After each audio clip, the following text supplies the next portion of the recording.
Hey, how's everybody doing there today? So this is take two.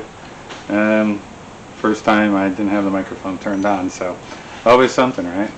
So I kind of wanted to talk about some exciting changes. One is I've signed up for the Amazon affiliate program after having a meeting with a former colleague there in Houston a couple weeks ago. So Rico, if you're watching, thank you. Rico's a great guy. If anybody ever needs any kind of servant leadership, work training, anything, let me know. I'll put you in touch with Rico. He's a great guy. Also, a big change is I've joined the Patreon community. I really wanted to give a special thank you and shout out to Mike Ramsey.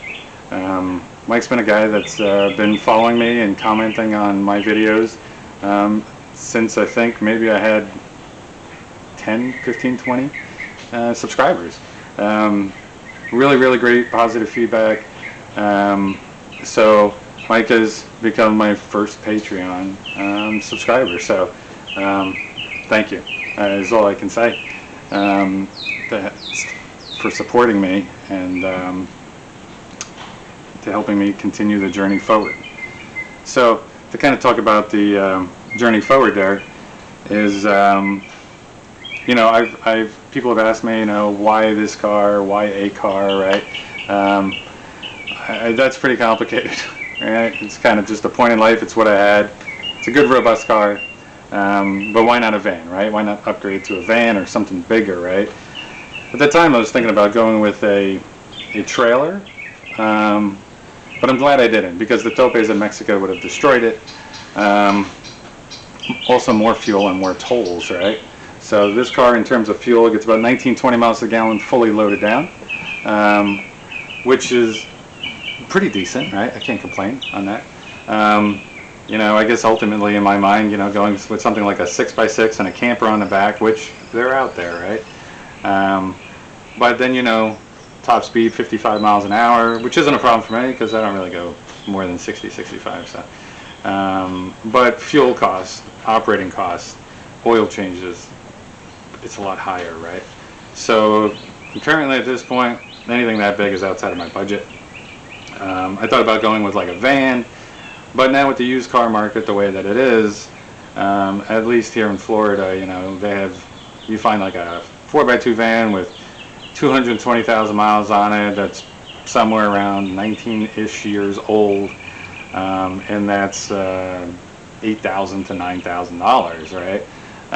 And it could have that 5.4 motor in it, right? I'm not the biggest fan of that 5.4, especially with those high miles, right? You know, so this 4.6, it's got 145,000 miles on it now.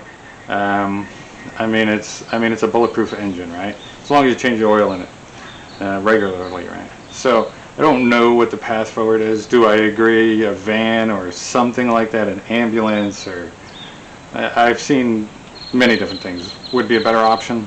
Absolutely, right? But maybe now with Patreon, maybe we can reach that goal one day, right? So, and you know, just to touch on that too, you know, there's currently one tier in there. You know, maybe further on down the road we'll get to merchandise. I'd really like to give you guys and people that watch this something back, right? So coffee mugs, shirts, right? I mean, all that kind of stuff. So if you have any ideas for different levels or things that you want to see, the content is entirely up to you, right? So anyway, so I'll kind of talk about the car, the things that have worked, things that haven't, where I'm at now. And then the other video I'm going to make today, and I'll post it on later on during the week, is like, you know, it kind of brought the question in my mind is like, if your solar panels give out, which you can see the shiny one is no good, because it just isn't any good, and the other one is like 50%. I only get about 3 months out of them. But if your solar panels fail in the field, could you connect it to your car system, your battery, your alternator, and would that charge through the MPPT, right? Would that charge your solar system, right? Instead of a DC to DC charger, right? So we're going to find that out today, and then I'll post that video up there later because I think it's a pretty good question. So anyway, let's get started.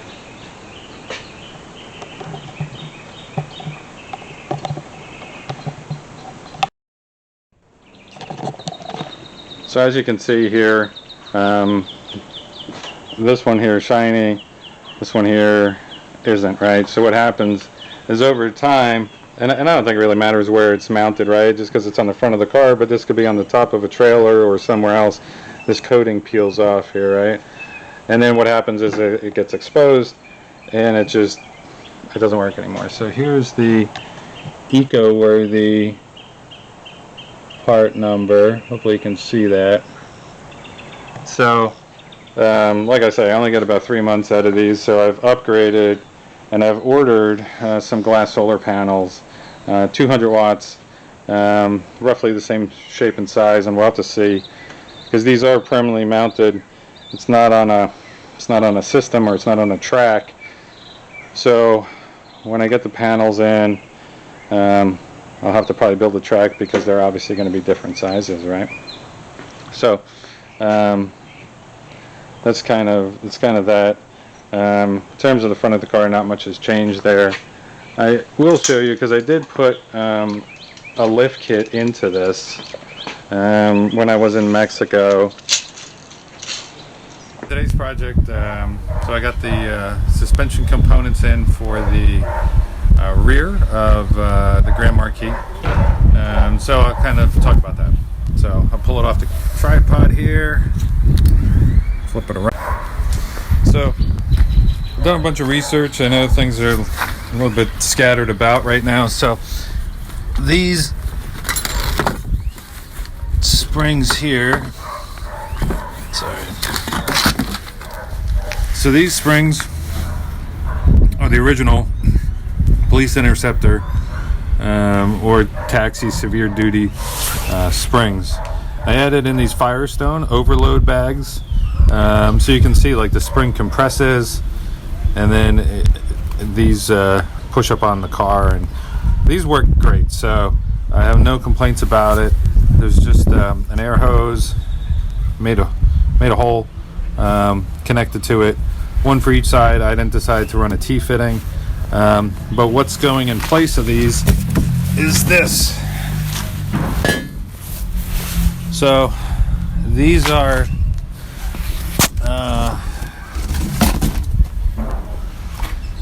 81-149 coil springs, and you can see that they're substantially longer and heavier. Let me get the tape measure. So the stock ones, it's about 15 inches or so, right? Approximately. And then these approximately are 18 inches. So gives you about 3 more inches. And there is a top and a bottom to them.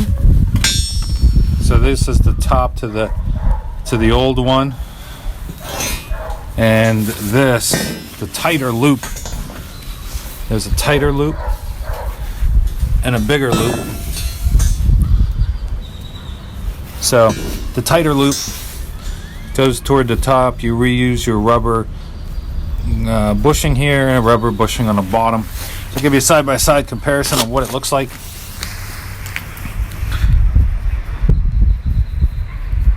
So the front sits at about 30.5, and the rear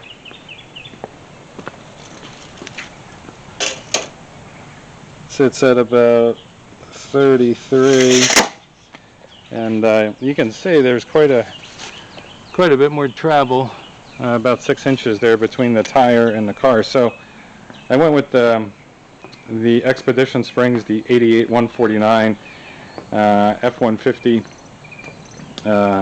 2003 F-150 rear shocks, and then I had to use a couple 5/8 nuts as spacers on the bottom, right?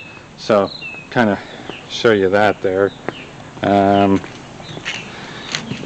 You just see here. So this was yesterday's project. You can see I had to put some nuts on there as spacers and a washer, but overall really good. The other thing that really worked well is this 1-inch sway bar. I got that from S&D Springs, and it's been bulletproof, so really good there.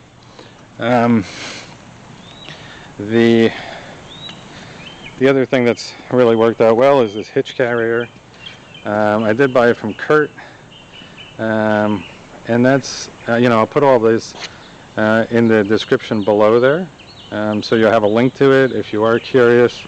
The Gasland hot water heater, that thing's bulletproof, for $159, and it's been bouncing around in the back of the car for 12,000 miles in Mexico. Yeah, that thing's fantastic. So I had to take the top of the box off because it was just junk. The bag just, between weather and other things, it ripped, the water would start getting into it, so I had to take the bag off, had to take all the straps off. So I'm on the hunt for some roof rails or roof mounting system from a 2003 Ford Expedition. So that's going to kind of be the plan, is to put that on there, and then put the canopy on there, and then see if we can find maybe some type of box, right? So the other thing that's worked out really well is this refrigerator. It's a Criteron. It's just a college refrigerator, college dorm refrigerator, office one. But that thing never fails. Works well. Leave it unplugged for a couple days, leave it on for a couple months, it always works out well. So and let's just move this out of the way here. So this inverter that's back here, this thing's been fantastic. It's in a Ideco or Ideca, I don't know exactly, but that thing's really great. It has 1500 watts of power.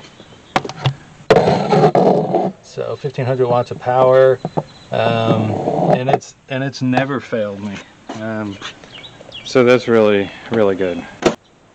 So that's kind of in a nutshell what's going on, where we're at.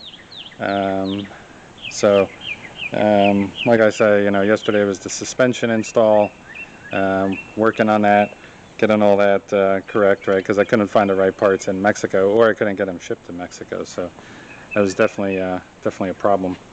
Anyway, thanks for watching. Stay tuned for the next video. If you do want to become a Patreon supporter, I'll put the link in below. And thank you for everyone that watches these videos and subscribes, supports, and comments, right? So it's really appreciated.